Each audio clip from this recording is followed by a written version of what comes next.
Tonight, a grieving mother has a stern warning for motorcycle riders following the gruesome death of her son over the weekend.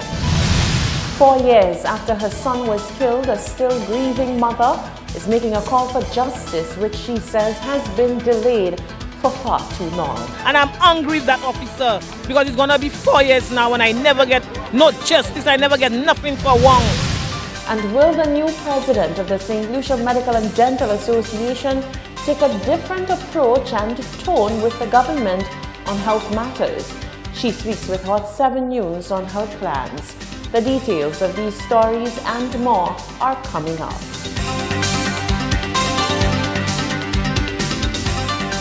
This is the Hot 7 Nightly News with Lovely and Amy Joseph. Good evening.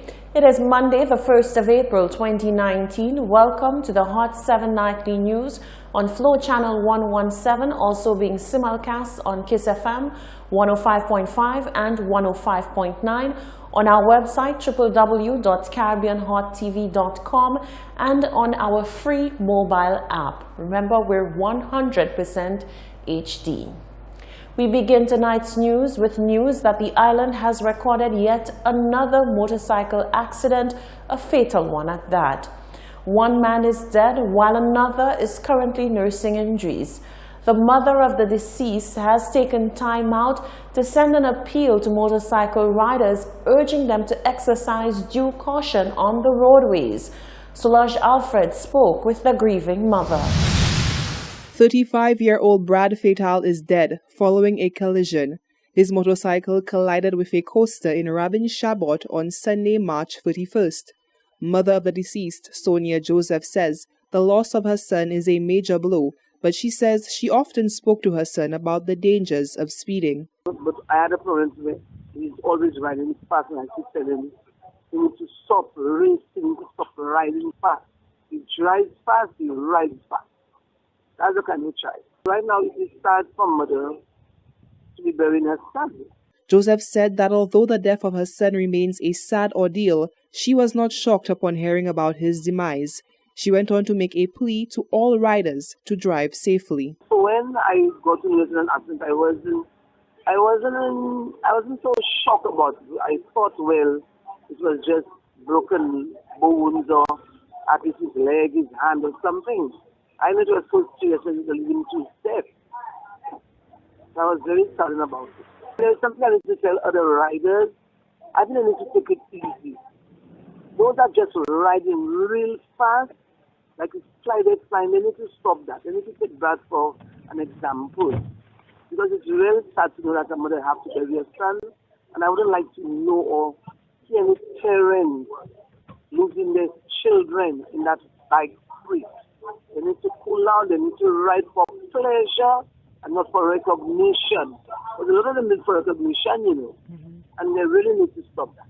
Joseph says her son was a loving man and a great father to his son. What I really have to say about my son, I know he was a kind, loving, and helpful child. But one problem I had is he was disobedient. He was helpful in all ways. He was always there for me. And he was a good dad to his son. He lived out of the island partly again. He lived in Canada. And there he used to be riding his motorcycle. When he came down here, he was doing the same thing.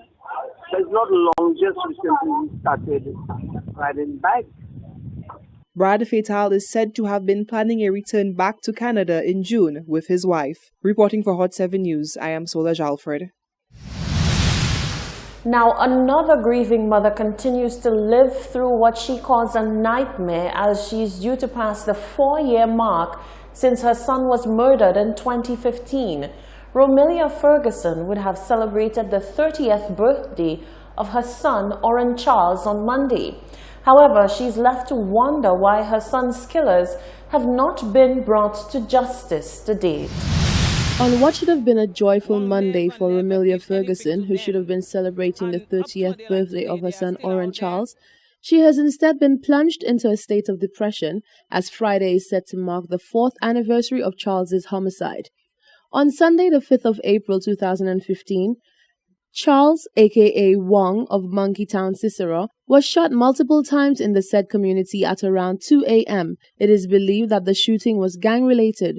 Ferguson spoke to Hot 7 News and said, as difficult as it is to accept her son's death, it is even more difficult to accept that there has been no justice served in her son's case. I feel a little down today, but Friday is going to be 4 years since his life was taken away for no reason. And I'm not hearing anything from the police officer. I'm not hearing anything from nobody, as a matter of fact. I've been up and down. Still, I cannot find no explanation, just nothing at all. And Friday is going to give 4 years since they killed Wong, and it's very heartbroken. Now, people have to be in your shoes to know how you do feel when things like that happen to your children, especially if your children is innocent, because I know Wong never did them anything. Wong never did anything to them. The bereaved mother said one of the difficulties she has had to take on is facing the persons she believes to be responsible for her son's death on a daily basis. Ferguson said there are persons languishing in prison innocently simply because they were implicated in crimes. However, there have been numerous persons named as being connected to her son's murder, yet they walk free. The police, she said, have not been much of a help. They said that they don't have any evidence. Okay, you don't have any evidence, but names was calling.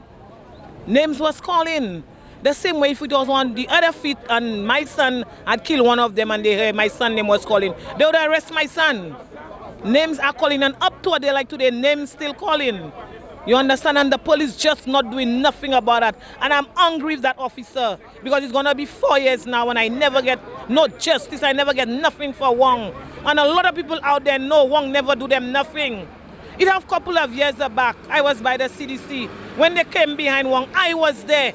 I took Wong to the commissioner of police. We went to the commissioner of police maybe 5 years back. They beat Wong, swell up all his face, and they still didn't do nothing for Wong. And them fellas still out there, and Friday will give 4 years. Wong died, but there is a God. One day, karma will hit them strong. Charles's death was recorded as the island's second homicide for the year 2015. Reporting for Hot 7 News, I am Rochelle Gonzalez. Thank you very much, Rochelle. Dr. Merle Clark is the new president of the St. Lucia Medical and Dental Association, SLMDA. A nephrologist by specialization, Dr. Clark heads an 11-member executive comprised of 8 women medical and dental practitioners, considered a forward step for the association. But coming off the heels of a number of heated engagements with the government on health matters and strong statements by the SLMDA, what will the new president's thrust be? She says she welcomes debate on healthcare, but her style will not be combative. Madam President has been elected in the person of Dr. Merle Clark. Dr. Clark succeeds Dr. Alphonsus St. Rose, who automatically stays on the new executive as immediate past president. The new president and the immediate past president, Dr. Clark and Dr. St. Rose, respectively, grabbed headlines after statements were made regarding the location of the renal unit. Dr. St. Rose never shied away from calling out the government and was in turn called out by members of the government for his leadership style of the SLMDA. Dr. Clark says disagreements are to be expected, but she says her commitment is to developing the health sector, and that will be done with a different approach. For any country to develop and for there to be progression, for there to be progress, there has to be debate. And there will be things that we disagree on. But as a developing country, as intelligent people, we just need to learn to disagree respectfully. And certainly the SLMDA has had disagreements with government, as happens from time to time, because there are issues. I just think there are different styles of doing things. I've never been a combative person, never planned to be. There are just different ways to get to, I can't remember what the phrase is, but there are different ways to get to the ultimate goal, which is ensuring proper, adequate health care for the entire nation. Dr. Clark is the head of the renal unit at the Owen King EU Hospital and the host of the weekly SLMDA education and discussion program Healthwise. She outlines the challenges and how the SLMDA hopes to proceed to be an effective change maker. It is a right of every citizen to have equitable, the best healthcare available. So that is important to us as an SLMDA. So our membership as such, there are issues because as a body, we've had issues sometimes in getting the new members interested in the activities of the SLMDA, in going out to the general public, to the schools, to the business organizations to meet face to face with our public.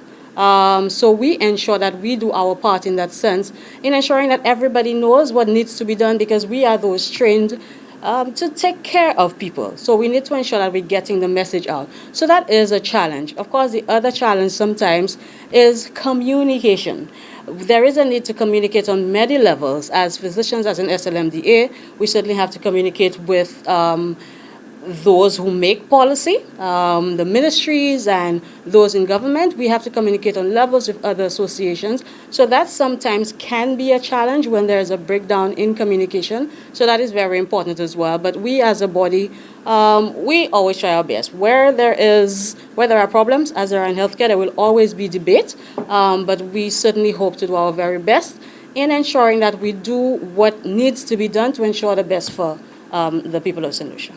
The new executive was elected at the SLMDA's annual general meeting, which was held on Saturday, the 30th of March at the Auberge Seraphine Hotel Conference Room. The full SLMDA executive comprises President Dr. Merle Clark, Vice President Dr. Leonard Suraj, Immediate Past President Dr. Alphonsus St. Rose, Secretary Dr. Marisa Jacob Leonce, Assistant Secretary Dr. Twyla Louis Fernand, Treasurer Dr. Lisa Charles, Specialist Representative Dr. Tamara Spencer, Dentist Representative Dr. Janine McIntyre, Junior Doctors Representative Dr. Janoma Gifford, and Public Relations Officer Dr. Monique Morplesy. The SLMD executive members will serve for a 2-year term. Concern is being raised about legislation that would allow for the expansion of powers of the city police. The Castries City Police will, under legislation, have the powers, privileges and immunities conferred on a police constable. We are reliably informed that the Police Welfare Association met today Monday and that this matter was high on the agenda. Under the new legislation, Section 25 of the Castries Constituency Council Bill, the Police Commissioner may also, on the advice of the Castries Constituency Council, permit city police officers to wear badges of rank and uniforms similar to those of the respective ranks of the Royal St. Lucia Police Force. Former Prime Minister and Viewfort South MP Dr. Kenny Anthony took issue with these provisions, and in an anonymous interview, one senior police officer called it a disaster waiting to happen. The Police Welfare Association has taken note of the debates and it will make its position on this matter clear in a statement which, according to our sources, may be issued as early as Tuesday. You're watching the Hot 7 Nightly News. When we come back, the former chairman of ICA signals his agreement with the recent EU parliamentary passing of a resolution on reparations. St. Lucia to optimize passenger and cargo terminal operations. And one senator waits with bated breath for installation of city parking meters. Stay with us. We'll be right back.